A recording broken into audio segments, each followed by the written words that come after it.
Então, gente, a gente está aí na carta aos Romanos. é, Nós começamos o capítulo 9.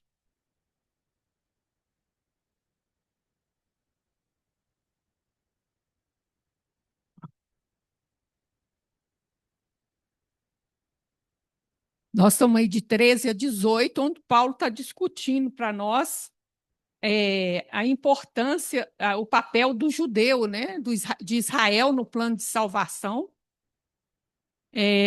Lembrando que ele vai fazer uma inclusão da gente nessa exposição dele, ele vai aprofundando, vai cair no nosso colo. Pode esperar, daqui a pouco chega em nós. Então vamos lá.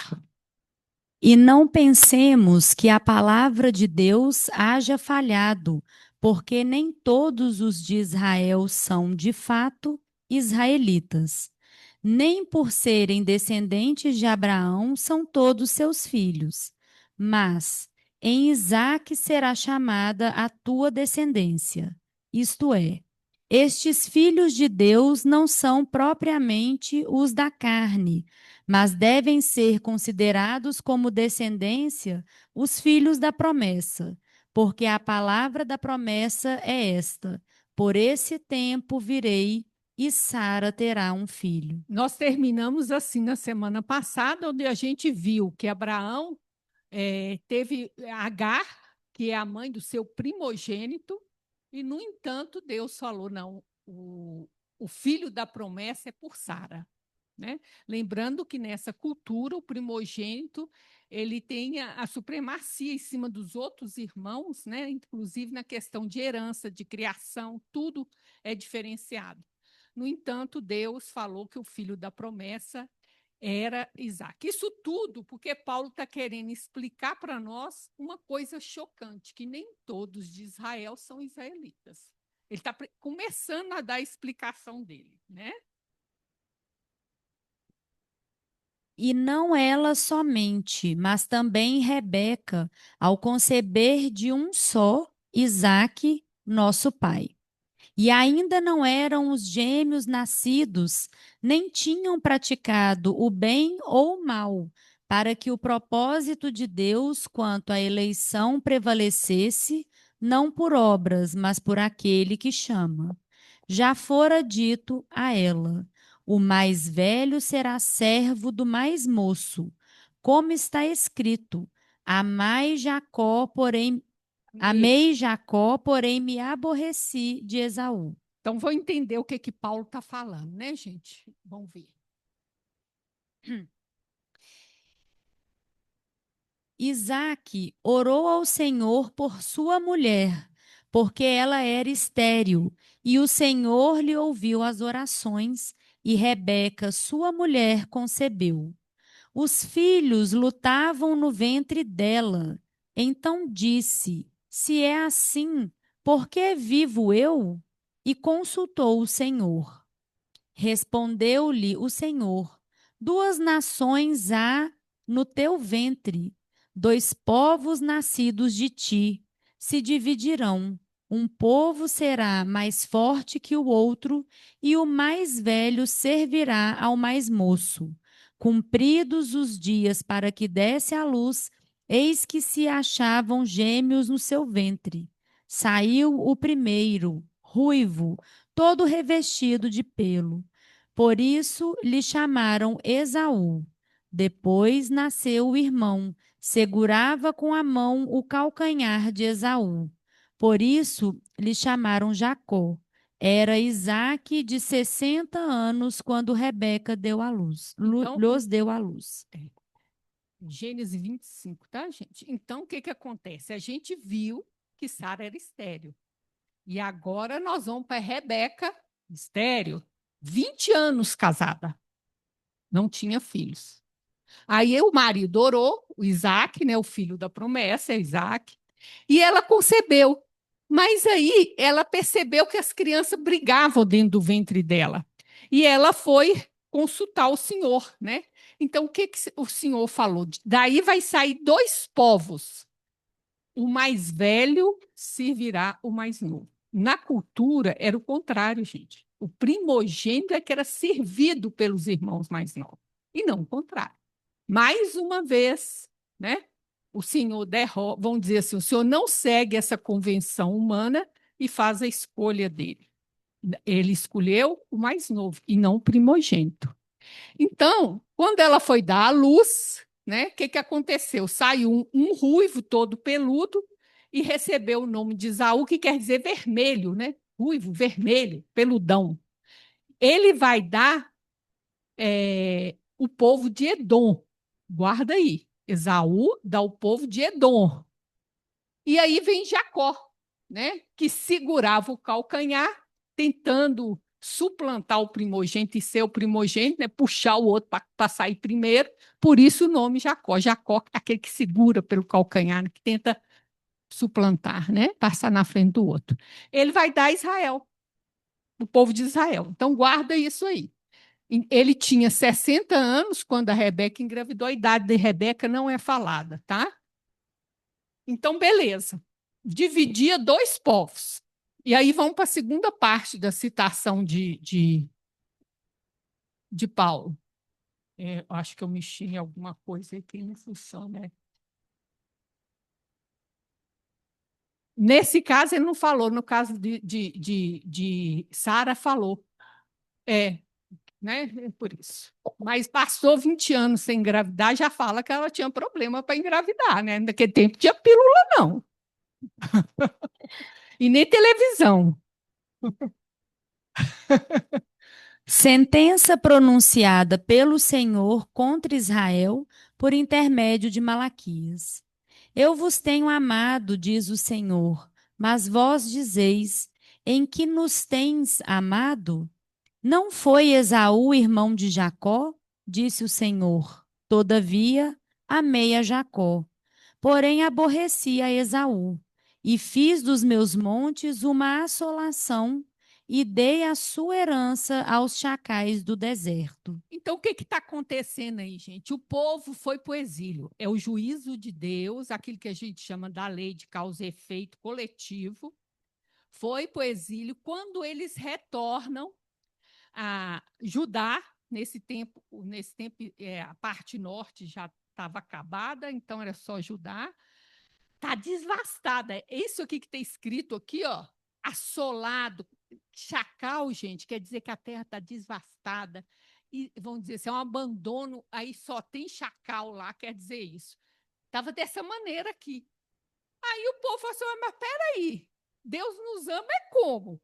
Como é que é esse amor aí? O povo pergunta, ó, em que nos tem amado? A situação que nós estamos. Olha para Esaú, Edom enriqueceu. Então, o que que você escolheu nós? Nós estamos desse jeito aqui. Mas olha a condição de Edom. O que que Edom fez? Edom se uniu à Babilônia e no ataque contra Israel, nesse último exílio, 587, ficou com os espólios de guerra. Então, naquele tempo, gente, é assim. Você fazia a guerra, ganhou a guerra, toda a riqueza do país era sua. Os espólios de guerra.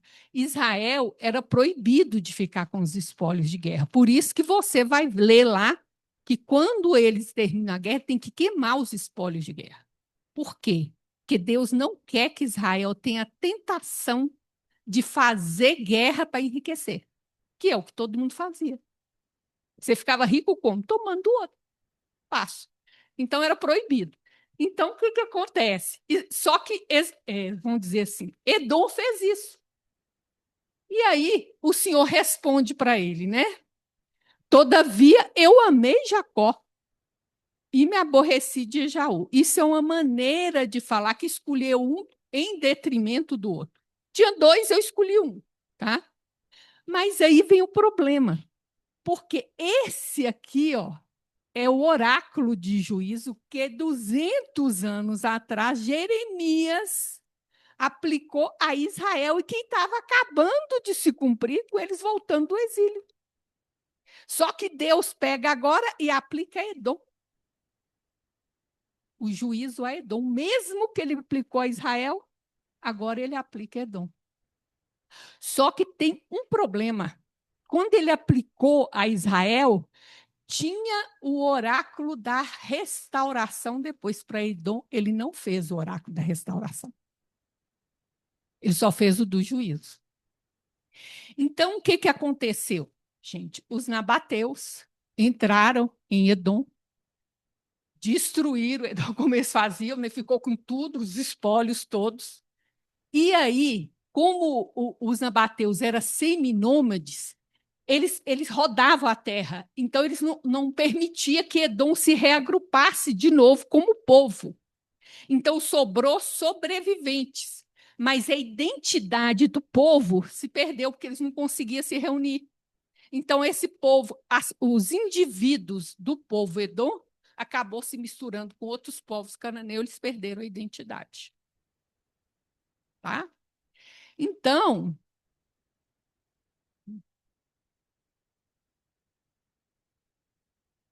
vamos voltar ao que Paulo fala. Olha bem, não pensemos que a palavra de Deus haja falado, porque nem todos de Israel são israelitas. É a casa de Abraão que nós vimos. E por serem descendente de Abraão, são nem por serem descendente de Abraão são todos os seus filhos, mas em Isaque será chamada a sua descendência.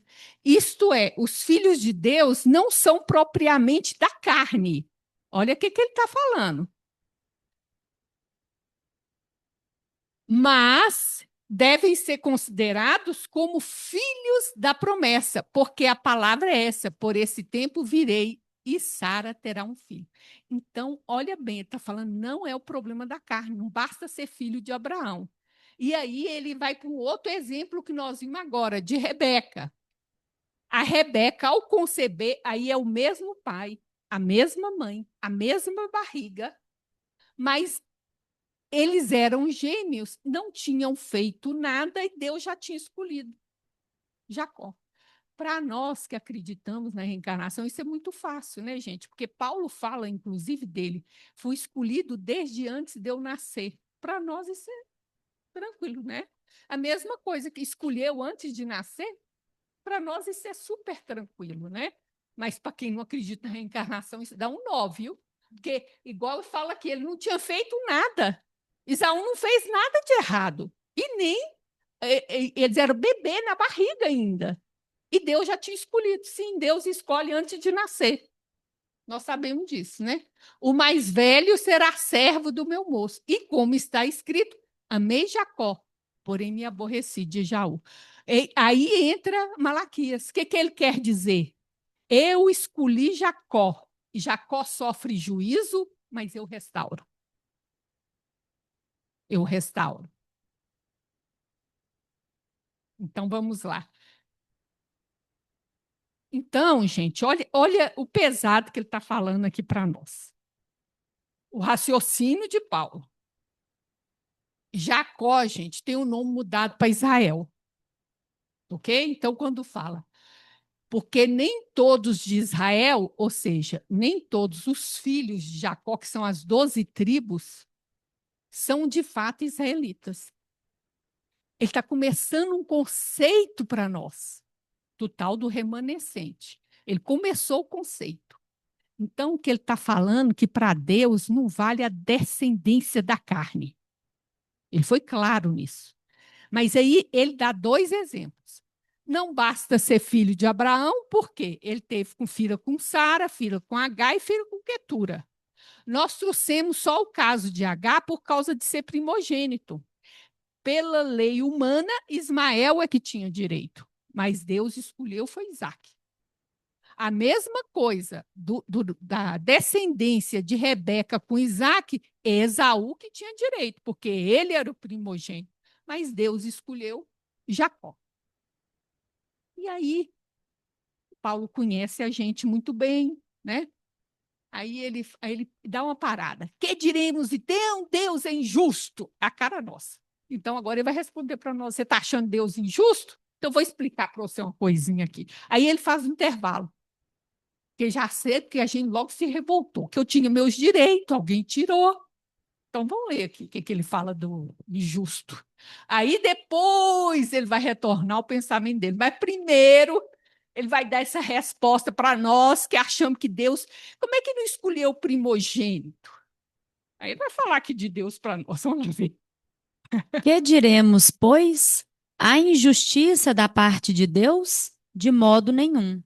Pois ele diz a Moisés: Terei misericórdia de quem me aprouver ter misericórdia, e compadecerei-me-ei Compadecer-me-ei. compadecer-me-ei de quem me aprouver ter compaixão.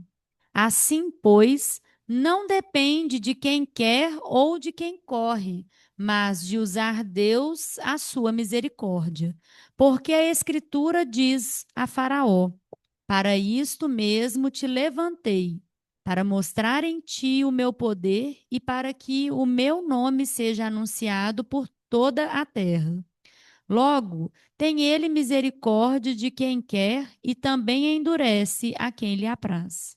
Então, vamos começar a entender esse probleminha que ele está dizendo aí, né? Então, a primeira, gente, a injustiça da parte de Deus, ele já fala, que diríamos nós isso de jeito nenhum. Então, tem aqui, ó, Deuteronômio 32, gente. Ó, Deuteronômio é o seguinte: o povo está pronto para entrar na terra prometida, né? Moisés reúne a geração que saiu do Egito já morreu. Essa geração está pronta para entrar, né? 40 anos no deserto já se passaram. E ele vai fazer 4 discursos para o povo, onde ele vai relembrar a história do povo, como é que saiu do Egito, a lei, como é que era. E esse quarto discurso ele tem um poema, um canto de louvor a Deus, né? Então, o que, que ele fala? Porque eu apregoei o nome do Senhor, engrandecerei a nosso Deus. Ele é a rocha, cuja obra é perfeita, porque todos os seus caminhos justos são. Deus é a verdade e não há nele injustiça. Justo e reto ele é. Então, o que, que ele fala aqui, gente? Ele é a rocha, é nosso alicerce, é aquilo que eu posso confiar, aquilo que é seguro, aquilo que é fiel, aquilo que não muda, aquilo que me segura. É Deus. A obra é perfeita, o caminho é justo, ele é verdade. E ele é justiça, não tem injustiça nele. Então, se eu olho e acho que tem injustiça, é porque eu sei que está olhando errado. Simples assim. Eu acho que para nós que acreditamos na reencarnação, é muito fácil entender por que, que ele escolheu Isaac e não o Ismael, né? Porque essas coisas não são decididas na Terra, né? Tudo é planejamento. Para nós é muito fácil, eu pelo menos acho que é, entender isso. E Deus não tem que seguir lei humana. Então, aliás, ele gosta às vezes de mostrar que ele não segue mesmo.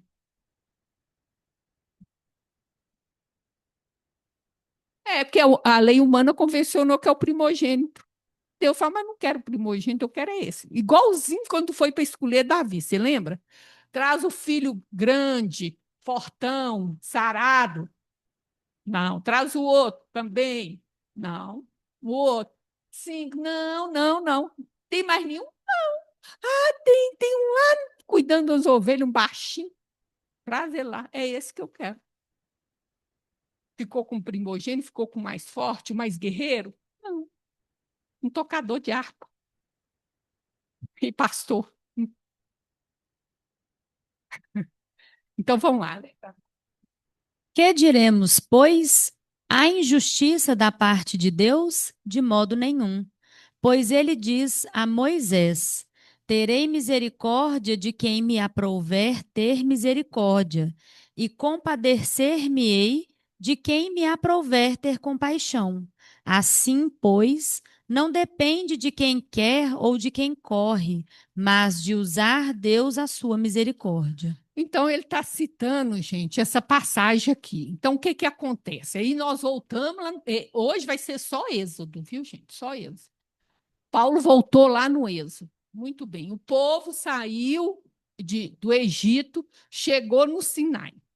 Chegou no Sinai, Moisés desce do monte, chega lá, fala com o povo. Ó, Deus mandou uma proposta para vocês aqui, de uma aliança. Esse texto nós já até vimos aqui, de aliança. a aliança e falou os preceitos da aliança. Vocês aceitam a aliança? O povo, aceitamos. Aí matou o bichinho, fez o sacrifício, subiu 70 anciões no morro, no Monte Sinai, fez uma alimentação na presença de Deus, fechou a aliança. Desceu todo mundo, Moisés, o monte torna de novo, fumega, buzina, trovoa, nuvem e chama teofania, gente. São manifestações físicas da presença de Deus, tá? Efeito físico. Aí Moisés sobe no monte de novo. Passa um dia, 2 dias, 3 dias, o povo fala assim: o que aconteceu com esse homem? Quem sabe o que aconteceu? O monte pegando fogo, o homem lá em cima, 10 dias, 40 dias, chegou lá pelos 39, o povo falou: não, quem sabe o que aconteceu com esse povo aí, com o Moisés lá em cima? Vão nós adorar a Deus. Eles querem adorar o Deus que tirou eles do Egito. Aí eles não sabem como fazer isso. Pega o ouro de todo mundo e entrega para Arão, para ele fazer uma imagem de Deus. Arão se inspira numa deusa egípcia que é uma vaca. Aí ele faz um bezerro. Deve ser parecido, faz um bezerro. Moisés está lá, completa 40 dias, e o povo vai e faz uma festa do dia do Senhor. Tá? Eles estão adorando o Deus que tirou eles do Egito. O dia do Senhor. A festa é igualzinha ao dia da aliança. Então, é a mesma festa. Aí, o povo cantando lá embaixo. Deus falou assim: está vendo o que eles estão fazendo lá embaixo? Moisés desce. Quando ele vê quando ele vê o bezerro, ele quebra as tábuas. Eles já tinham aceitado a aliança e na aliança falou que não podia fazer imagem de Deus. Apesar de ele estar querendo adorar o Deus certo. Aí Moisés aplica o juízo lá e tal. Aí ele sobe de novo para conversar com Deus. Nós estamos quase chegando na conversa. Viu? Aí Deus fala: ó, o negócio é o seguinte, esse povo aí é muito desobediente. Eu acho que eu não devo ir com vocês, não, porque se esse povo me desobedecer, na minha ira, eu posso destruir esse povo. Eu vou fazer o seguinte: vou mandar um anjo na frente de Israel e vocês vão. Eles iam fazer a primeira tentativa de entrar na Terra Prometida ainda. E aí começa o diálogo aqui. Chamam uma intercessão, que a gente chama, né? Que ele vai fazer pelo povo. Ou seja, vai negociar com Deus, vai fazer uma intercessão pelo povo, tá? Se me vês com agrado, revela-me os teus propósitos, para que eu te conheça e continue sendo aceito por ti. Lembra-te de que esta nação é o teu povo.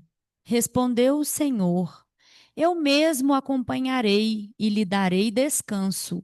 Então Moisés lhe declarou: se não fores conosco, não nos envies. Como se saberá que eu e o teu povo podemos contar com o teu favor se não nos acompanhares? Que mais poderá distinguir a mim e a teu povo de todos os demais povos da face da terra? O Senhor disse a Moisés: farei o que me pede, porque tenho me agradado de você e o conheço pelo nome. Então disse Moisés: peço-te que me mostres a tua glória. E Deus respondeu: diante de você farei passar toda a minha bondade, e diante de você proclamarei o meu nome, o Senhor. Terei misericórdia de quem eu quiser ter misericórdia, e terei compaixão de quem eu quiser ter compaixão. Isso aí que Paulo citou. Então, gente, olha bem. O que Moisés pede para Deus, gente? Ele está querendo estreitar a relação de Deus com ele e com o povo. Vamos ficar mais amigos. Então, ele pede para Deus mostrar os teus propósitos, os teus planos, os teus objetivos, os teus caminhos. Agora, você imagina um ser humanozinho de uma terra que vai ao redor de uma estrela de quinta grandeza, né? uma das estrelas de 12, não, de 200 bilhões de estrelas que tem na Via Láctea, que é uma galáxia entre 1 a 2 trilhões de galáxias. Olha quem é Deus. E o Cezinho quer conhecer os caminhos, os propósitos e os planos de Deus. E a glória de Deus também. Eu quero só isso. Chega, Deus. Então é isso que ele está pedindo para Deus. Conta para mim os seus planos. Né? Uma coisa muito simples. Aí Deus responde para ele assim: eu vou te acompanhar você, Moisés. Aí ele vai e fala: não, Senhor, porque se o Senhor não estiver lá no meio do povo, como é que a gente vai poder contar com o seu favor? Né? E como que vai ser distinguido esse povo dos outros povos? É a sua presença que nos faz diferente, né? Aí, tudo bem, Deus concorda, tá? Como eu me agrado de você e te conheço, né? Com você intercedeu, eu agrado de você e te conheço, então eu vou de novo peregrinar no meio do povo, né? Aí ele pede o quê? Me mostra a tua glória. Aí Deus fala o quê, gente? Uma coisa muito séria. O que você tem condição de conhecer de Deus? É a minha bondade, quando eu manifestar a minha bondade. É a minha misericórdia, quando eu manifestar a minha misericórdia. A minha compaixão, quando eu manifestar a minha compaixão. Mas eu não vou te falar os meus planos, meus objetivos e os meus caminhos de quando eu vou fazer isso. Quando eu quiser. Entendeu? Quando eu quiser. Agora, se eu conheço os propósitos, planos e caminhos de Deus, eu quero manipular Deus, né? Aí Deus fala não. Mas você, qualquer ser humano, tem condição de conhecer a glória de Deus como? Percebendo na tua vida, na vida das pessoas, a manifestação da misericórdia de Deus. É essa a glória que o ser humano tem condição de perceber, na sua vida e na vida das pessoas. Ok? Mas a misericórdia de Deus, ele põe onde ele quiser. Ok? Quando eu quiser. Ou seja, ele está falando da soberania dele. Tá? E aí nós voltamos aqui, ó, que ele fala a injustiça da parte de Deus, mas ele disse a Moisés: terei misericórdia de quem me aprover ter misericórdia. Compadecerei de quem me aprover compadecer, pois não depende de quem quer ou de quem corre, ou seja, Deus não obedece a ações humanas. Ações humanas não podem mover o querer e o agir de Deus, porque Deus não é servo seu. Pensa bem em quem você é. Esse planetinha, esse povinho, pensa bem no teu tamanho e o tamanho de Deus. Você pensar que Deus pode te servir. Então, o que que Paulo fala? Você está achando Deus injusto, mas Deus não te deve satisfação das ações dele. No modo claro, é isso que ele está falando com você. Tá? Doeu? Lembra que você é um ser que mora na Terra, que está ao redor de uma estrela de quinta categoria. Vai lembrando o tamanho de Deus que você vai entender. Ele viesse servir, né? Aí eu invoco o nome de Deus, aí ele tem que largar tudo e fazer o que eu quero. Porque a Escritura diz a Faraó: para isto mesmo te levantei, para mostrar em ti o meu poder e para que o meu nome seja anunciado por toda a terra. Logo, tem ele misericórdia de quem quer e também endurece a quem lhe apraz. Então, gente, nós estamos aqui, e Paulo está falando aqui do Êxodo, então nós, para entender esse negócio aqui, que Deus vai falar assim, que ele endurece o coração do faraó, né? Isso é uma coisa que choca muita gente, porque, veja bem, se Deus endurece o coração de Faraó, o Faraó não tem livre-arbítrio, então ele não é responsável. Então, quando a gente pega assim ao pé da letra, aí a gente vai contra isso aqui que o próprio Kardec falou. A Gênese capítulo 2, item 19. Deus é, pois, a inteligência suprema e soberana, é único, eterno, imutável, imaterial, onipotente, soberanamente justo e bom, infinito em todas as perfeições e não pode ser diverso disso. Tal o eixo sobre que repousa o edifício universal. Esse o farol cujos raios se estendem por sobre o universo inteiro, única luz capaz de guiar o homem na procura da verdade. Então é isso, gente. Se eu entendo uma coisa que fere um atributo de Deus, é meu olhar que está errado. Não é Deus. Então, se eu faço uma interpretação que mostra Deus injusto, é a minha interpretação que está errada. O problema é que a gente interpreta isso como se Deus tivesse a cabecinha humana. Porque a cabecinha humana é assim: se eu tiver o poder mesmo de vida e morte sobre uma pessoa, e eu tenho um plano, igual Deus tinha, um plano de libertar Israel. Ele falou que vai ser cumprido. Vou libertar Israel do Egito. Ok? Mas vamos supor que seja Vânia a executora desse plano. O faraó tá no meu caminho? E se eu tenho poder total, o que eu faço? Eu interfiro no livre-arbítrio do faraó. Eu dou um jeito de inutilizá-lo. Só que Deus não age assim. Deus nunca inibe o livre-arbítrio de seus filhos. E mesmo assim ele cumpre suas determinações. E é isso que a gente tem que entender. Vamos devagar. Então, aqui, né, eu trouxe para vocês, primeira coisa que não é 10 pragas. Na Bíblia não está escrito isso. Está escrito 10, não está escrito 9 sinais e uma praga, que é a morte dos primogênitos. Prodígios, não é praga. O mesmo nome que João usou para falar dos milagres de Jesus. Sinal. O que é um sinal, gente? Um sinal de trânsito. O que é um sinal? Aviso que aponta outra coisa, que aponta para a soberania divina, né? Para o poder divino de agir na natureza, nos animais e na história humana. É isso que faz. Então, gente, nós temos aqui os 10 sinais, ok? Primeira coisa, cada sinal desse desconstrói um deus egípcio. Eles não conseguem reverter o sinal. Só quando Deus quer, para. Não quando os egípcios querem. Vai desconstruindo Deus egípcio por Deus egípcio.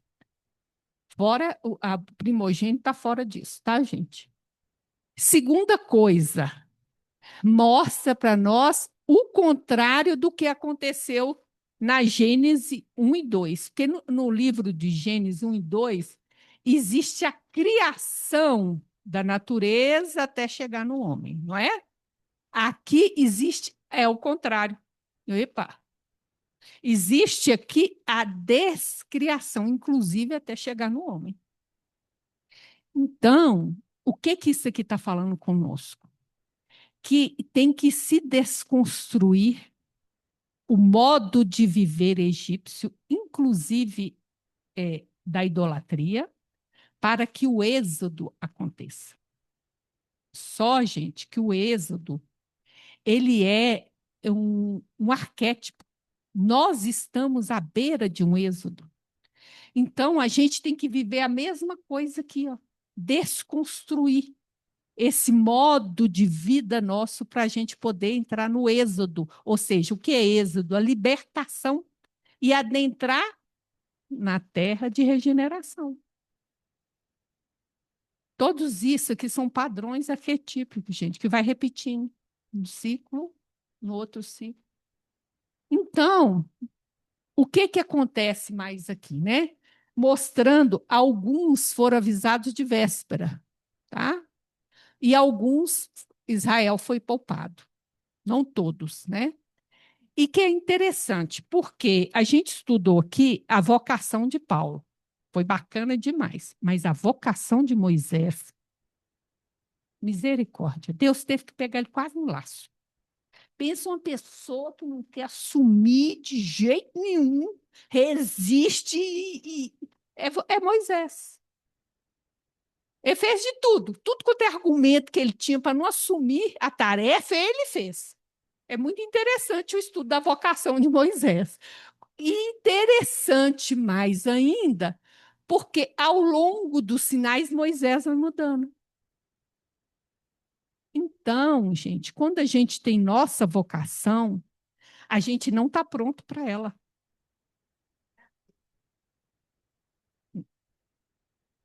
Não, tem um longo diálogo que nós não vamos entrar, dele com Moisés, dele com Deus, tem tudo Ele lá. tem medo, né? E ele coloca o Arão na frente para Tem fazer o coisas papel que ele dele. vai argumentando, né? Então, gente, ele vai mudando à medida que os sinais vão acontecendo. Então, isso mostra para a gente que a gente não está pronto para a nossa vocação, que é o que Emmanuel fala: ninguém está pronto para trabalhar. É trabalhando que o trabalhador fica pronto. Ou seja, assumindo a tua vocação e, ao mesmo tempo, você vai sendo formado para exercer sua vocação. Não tem jeito de você ficar pronto antes. E quando termina tudo, ele está pronto para ser o grande líder. Ok? E a outra coisa que acontece aqui é que todos esses aqui são eventos naturais. Tudo isso acontece no Egito até hoje. Aconteceu naquele tempo. Aí que está o problema, não nessa ordem. E o problema é que a gente vê Hollywood, né? Vê novela. A gente acha que isso aconteceu que há um mês. Chegou lá e desceu a chibata um mês, tirou o povo. Não, gente. Foram 11 meses. Por quê? Porque são eventos naturais. O qual a diferença? A diferença é a intensidade, porque Moisés sabia quando ia começar e quando ia acabar. Melhor que o meu aplicativo, que vive errando o tempo. Ele chegava e avisava, às vezes, de véspera, o que ia acontecer. Por isso, viu? Viu? Tá vendo? Então, gente, por isso é que a gente sabe da intervenção e da soberania divina, né? Que era todos esses aqui, tá? E aí, a questão do coração endurecido do faraó. Quando ele vai discutir a vocação de Moisés, ele já avisa para Moisés que ele vai endurecer o coração do faraó. Mas quando começam os sinais, é falado que o faraó endurece o próprio coração. Em todas essas ocasiões aqui, em todos esses sinais. Quando chega nos últimos sinais, é Deus que endurece o coração do faraó. Inclusive para perseguir eles, é Deus que endurece o coração. Então, gente, o que se entende disso aí? Primeira coisa, o coração do faraó já era endurecido.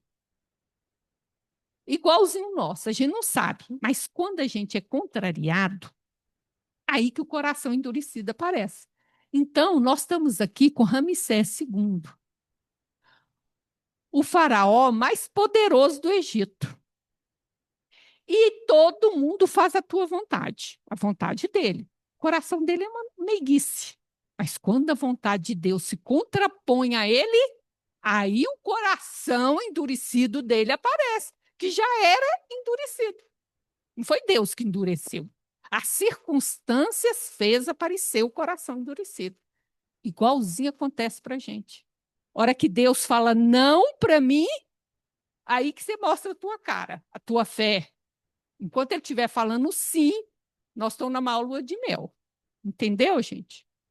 Então, o que se entende quando a gente lê isso aqui? Isso aqui, sim, eu esqueci de falar uma coisa. Essa fala daqui, eu peguei daqui, dessa última, ele está aqui, no gafanhoto e na treva. Ó. Essas trevas, gente, o que é isso aí? O que se entende hoje que essas trevas um negócio que chama tempestade de areia.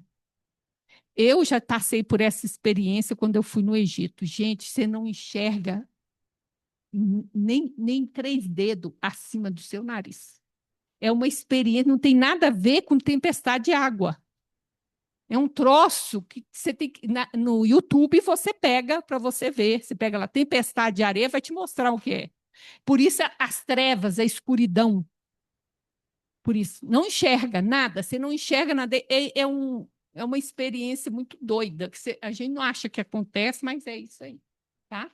Então, está acontecendo exatamente aqui, Deus está conversando. Então, ele disse a Moisés: vai ao faraó, porque tem endurecido seu coração, o coração dos seus servos, para fazer estes meus sinais no meio deles. E para que contes aos ouvidos dos seus filhos, dos filhos dos teus filhos, as coisas que eu fiz no Egito e os seus sinais. Ó, ninguém fala em praga. Que tenho feito entre eles, para que saibais que eu sou o Senhor. Então, gente, o que a gente entende disso aqui? É que o texto está falando da soberania de Deus. A vontade de Deus está acima das vontades humanas, tá? E eu entendo isso aqui também falando da onisciência de Deus. Então, Deus quer que o povo seja liberto. Se eu sou onisciente, eu sei que o faraó vai me controlar. O que eu faço? Eu uso o faraó para cumprir. Não, em vez de inutilizá-lo ou removê-lo, não. Eu uso o que eu sei que ele vai fazer para fazer cumprir meus desejos. Entendeu? Então, está falando da soberania de Deus que está acima das ações humanas e sua vontade vai cumprir, não interessa o que você fizer, que o seu livre-arbítrio é limitado, e eu entendo isso. Até quando a gente faz mal, Deus usa o mal da gente para fazer cumprir a vontade dele, o que não me tira a responsabilidade. É isso que eu entendo aqui. E aí a gente entende o quê? Que o êxodo ele não podia acontecer com um sinal só. Porque isso aqui é um evento arquetípico, ele tinha que marcar a humanidade. Por causa disso que eu te falei, a gente vai viver vários êxodos, inclusive na Bíblia. E agora nós estamos na espera do novo êxodo, que implica uma nova criação. Descriar para recriar, que é o que Paulo vai falar da nova criação. Então tem que desconstruir para uma nova criação, uma nova libertação. Então, tinha que ser feito desse jeito. Tem que ser um evento marcante, que passa de pai para filho e que Paulo vai falar que tem que toda a humanidade saber, porque isso marcou a nossa mente. Por ser um evento próprio da nossa evolução, de fim de ciclo nosso. Então, tudo que acontece no nosso fim de ciclo está aqui, só estudar o Êxodo. Você quer estudar o Você que é rebelde? Vai lá estudar o que aconteceu com Moisés, a vocação dele. Tá bom? Então, vamos. Que diremos, pois? Que há injustiça da parte de Deus? De maneira nenhuma. Pois diz a Moisés: compadecer-me-ei de quem me compadecer, e terei misericórdia de quem eu tiver misericórdia. Assim, pois, isto não depende do que quer, nem do que corre, mas de Deus que se compadece. Porque diz a Escritura a Faraó: para isto mesmo te levantei, para em ti mostrar o meu poder, e para que o meu nome seja anunciado em toda a terra. Logo, pois, compadece-se de quem quer e endurece a quem quer. Então, gente, Paulo fez esse intervalo aí para dizer, ele vai retornar à tese dele. Não basta a descendência material para ser um israelita. Mas ele já parou aqui para. Vamos parar com essa revolta que eu vou falar aqui da soberania de Deus. Deus faz os planos dele, ele se negou a revelar a Moisés, que era mais íntimo dele, os planos dele. Os propósitos e os caminhos dele não vai revelar para você e nem para mim. Por quê? Porque ele é Deus. Simples assim. Ele não vai se submeter a um ser humano. Então, reconheça o teu lugar e entenda que Deus é justo, é bom. Se você não entendeu isso, é que você está olhando errado. Ok? É isso que está querendo dizer aí. Aí lembra de novo daquele planetinha, daquela estrelinha, daquela galáxia. Você vai entender no seu tamanho. Ai, não, isso aqui não. Vamos ver aqui onde é que eu vou parar esse trem aqui.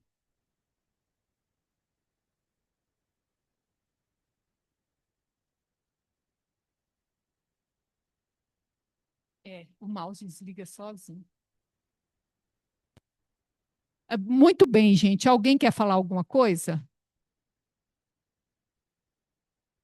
Eu sei que dói, mas é o lugar certo da gente, gente. Infelizmente, é isso, tá? E aí a gente vai continuar o papo de Paulo na semana que vem. Alguém de casa quer fazer alguma pergunta, gente? Ainda bem que foi Paulo que falou, né? Eu só repito, eu só sou o microfone, é a mensageira. Ai, ai. Gente, Paulo, o diálogo tá boa, Euna? O Alcione, tá boa? Vânia, ô Vânia, Oi. eu consegui entender a história de Moisés vendo a série Moisés na Netflix, que é muito detalhada. Claro que é cheio de fantasia, claro que é cheio de coisas que não condiz com a realidade, mas é muito interessante. Eu gostei demais, entendeu? Porque assim, mostra os mínimos detalhes da vida dele. Eu Ô, gostei demais. Euna, se eu falar uma coisa com você, eu acho que Ah, essas obras de arte são muito interessantes para a gente ler, se isso sim, incentivar a gente a voltar e ler o texto. Se sim, a gente sim, vê a obra de arte e achar e sim, guarda aquilo como verdade, eu sei, porque eu faço estudo aqui, eu vejo o povo citando trem das séries, de novela e tudo, que não tem nada a ver com o texto.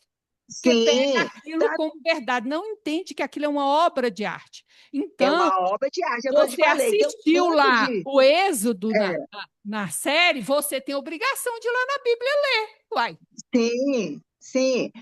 Claro que não condiz 100%. É uma fantasia, como você acabou de falar. Mas eu achei isso muito interessante. Tem muita coisa assim que porque eu comecei a estudar evangelho, não, a Bíblia muito cedo por causa de colégio de freira. Então, muita coisa que foi falado lá, depois passou, eu aprendi aí no centro de uma maneira diferente. Aí eu comparei. Claro que tem várias diferenças, mas eu gostei, eu achei muito interessante, muita coisa, entendeu? Eu achei muito o boa. importante é fazer essa comparação. É, Pode falar, exatamente. Pedro? É, é só para perguntar, se sempre tem no Antigo Testamento essa relação com Deus, né? Por exemplo, Moisés lá no monte, seria um espírito elevado? Ah, incomoda a gente, né? Ah, Israel É, ficou com Deus, incomoda, né? não, é Incomoda. desse Quando gente, você todo estudar mundo. o Evangelho de João, você vai descobrir que o Deus do Antigo Testamento é Jesus. Ah, Jesus. Tá. É só estudar o Ô, Evangelho. João, isso que eu ia até te perguntar, que você colocou aquele espaço para o Antigo Testamento de estudo, né? Eu me interessei. Eu Ainda pus, não pus. os passos do Evangelho. Ah, sim. É, aí eu te Vem cá, dizia, Marli. peraí, eu te Vem dizia, cá, eu, Marli. eu te dizia saber Ah, se você não tem para o Novo Testamento. Por que que eu estou perguntando a isso? lá é da Bíblia inteira. Mas na internet você acha do Novo Testamento, inclusive. Sim, olha,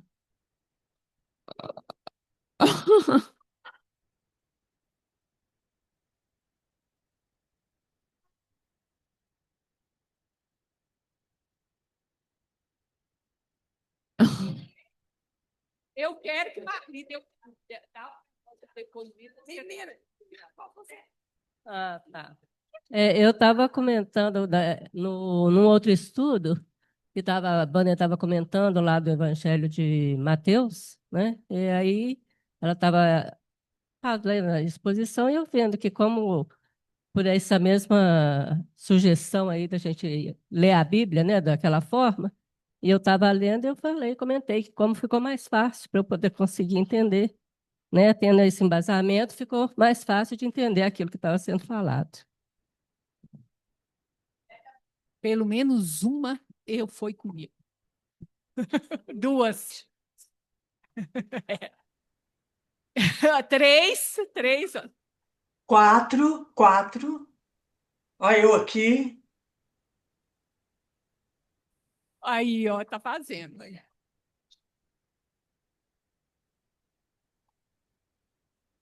Não é o estudo, é uma leitura, gente. A leitura, o que que é? Eu pego a história toda para me entender, fazer a visão geral. E aí você vai aprofundar. Agora, se você não sabe nem o geral, você não sabe nem que Abraão veio antes de Davi, que Jesus é que falou Pai Nosso.